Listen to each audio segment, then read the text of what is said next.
Each student's going to start with a section of DNA, and this is made of pipe cleaner. In case you're wondering where they're going to get a section of DNA made of pipe cleaner, well, the day before, you can have them do a lesson DNA chain, and that's where you give students all these colors of pipe cleaner, and they cut them and then they twist them and put them in the order that's shown, and each student is going to end up with a section of DNA that's got 4 base pairs along, and then they hook theirs onto the people around them, and eventually the whole class hooks theirs into one long continuous DNA strand, which you can either drape across your chalkboard or hang from your ceiling, which I do sometimes too.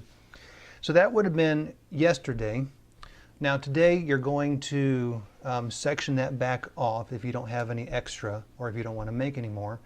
And we're going to talk about DNA replication. So you're going to need some extras of the little colors. And I went ahead and had the backbones, the deoxyribose ready to go just so we can hook it onto there in the interest of time.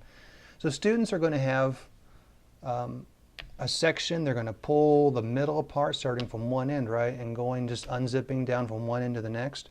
And every time they see one color, they're going to hook its matching or mate color onto it. So black and yellow go together, and I'll hook those on. And then with green is going to go blue, we said, and I'll go ahead and start hooking on the deoxyribose sugar and the phosphate backbone here. And then we've got one more black, and so yep, on that is going to go yellow. We'll hook that onto there. So remember, originally we had these 3 pieces down here, and those went together. That one's done. So now we'll do the top half of it now. And on yellow goes black.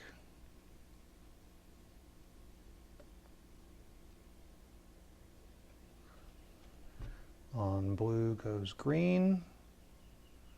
You just make a little, I call it a J hook on the end of it, and they hook onto each other, and you press the wires down and they stick pretty well.